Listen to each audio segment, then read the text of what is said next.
The general theory of relativity by Einstein describes how matter and gravity behave within the four dimensions of our universe.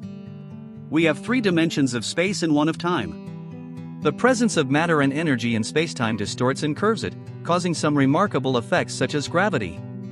Gravity, in turn, affects the movement of matter. Matter tells space how to curve, and the curve of space tells matter how to move. This relationship is described by a well-known equation called Einstein's field equation. The term represented by the letter G describes how matter is distributed in space, and the terms with the letter R describe how space is curved. Studying this equation led to two famous results in the theory of relativity. The first was the prediction of the existence of black holes, made by Schwarzschild in 1916 and definitively proven in the 1990s. The second is wormholes, which theoretically can connect two distant points in spacetime through an extremely short path. These wormholes have been depicted multiple times in popular culture as passages between distant places in the universe. For instance, if you wanted to leave planet Earth and move to the Andromeda Galaxy, a journey would take at least 3 million years, assuming you could travel at the speed of light. However, if you encountered a wormhole on the way, you could reduce the duration of.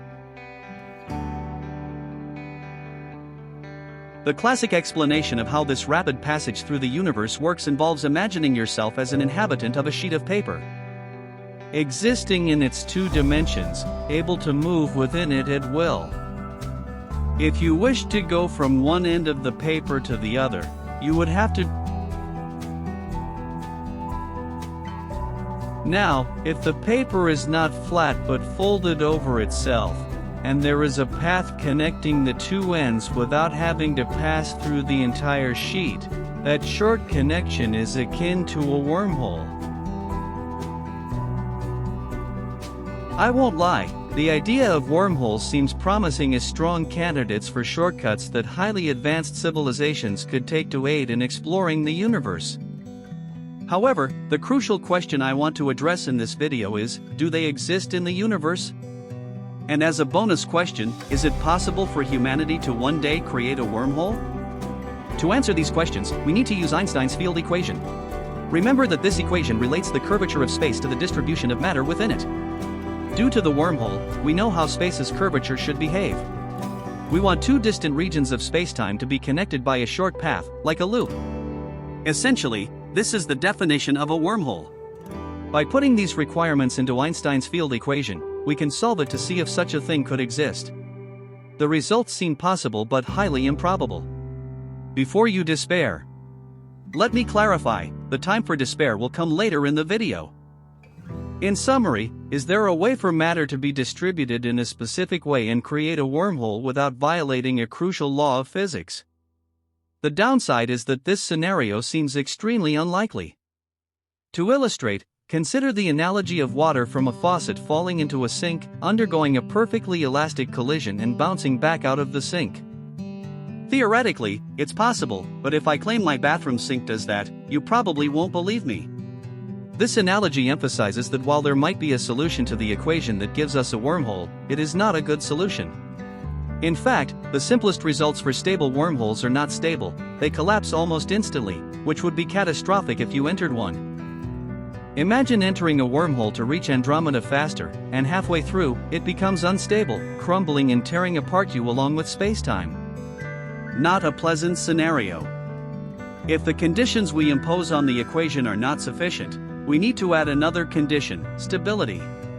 We want a stable wormhole. Is there a solution to Einstein's field equation that creates a stable wormhole? The answer is yes. But solutions for a stable wormhole are not static. This means that the interior of the wormhole doesn't stay still, it keeps opening and closing rapidly, making it impossible to traverse. Okay, so just add one more condition, we want a wormhole that is stable and static. A stable and static wormhole is possible, but the gravitational forces involved are so immense that they would destroy any spacecraft attempting to traverse it. In fact, some of these solutions form event horizons similar to black holes, giving you an idea of how extreme the gravitational forces are. So, let's add yet another condition. We want a stable, static wormhole that doesn't destroy ships and doesn't turn into black holes.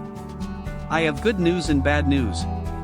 The good news is that a solution for such a wormhole exists in Einstein's field equation. The bad news is that it would take almost an infinite amount of time to traverse it.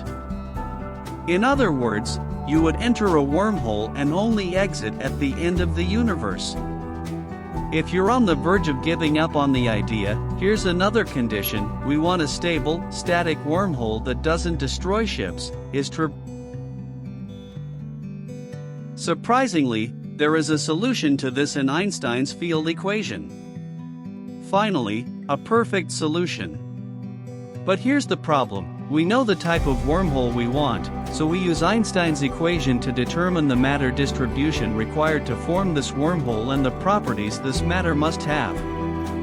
The problem is that the solution requires a material with properties that are literally impossible for any known matter. This is why you'll hear in almost every video about wormholes that creating one requires exotic matter, which is not something we can conjure at will. Exotic matter is literally a completely new type of matter with basically magical properties. If you were looking for a moment to despair with the video, the moment would probably require some kind of material that has more resistance to tension than the material has in its atoms or particles, or whatever this exotic matter was formed from. I don't know, love. We're considering the energy that matter has just by existing, according to the equation E equals mc squared. This implies that this material should be able to resist a nuclear explosion on its surface. The downside is that this appears extremely improbable. Another condition could be a material with negative energy density, which may not seem strange at first, but it's essentially asking for matter to have negative mass. This seems completely absurd and is inconceivable within Einstein's general theory of relativity, but it's not impossible in another physics theory. There is something known to modern physics that is capable of having negative energy under very specific conditions: quantum fields. Quantum fields are the form that modern quantum mechanics uses to explain fundamental particles of the universe. In some of these fields, in very specific situations, negative energy can be exhibited, but here lies a problem. Currently, quantum field theory is incompatible with Einstein's general relativity. Merging the two is perhaps the most challenging open problem in physics. So, finally answering the questions, is it possible to create wormholes? We don't know. We need to solve the most challenging problem in physics first, which is merging general relativity and quantum field theory. Hypothetically, an ultra-futuristic civilization capable of fine control over quantum effects might be able to create something resembling a wormhole. Perhaps such extreme technology would be limited to long-distance communication across the galaxy. If the wormhole were large enough for humans, it might not be viable. Again, a futuristic civilization might find this technology so simple that it's used as casually as taking the subway, or, for some unknown reason, there might be one of these behind Jupiter's moon. There could even be a movie about it. One crucial point I want to emphasize is that our best theories often make bizarre predictions, and this is the role of any theoretical model or theory. We want to make predictions and better understand the universe. However, predictions don't always mean something exists in the real world. Often, these predictions or strange situations are just oddities that arise because primates with limited brains think they have a complete theory while it's still quite incomplete. No offense. Perhaps this is not the case with wormholes. Another daily dose of skepticism never hurts. Thank you very much.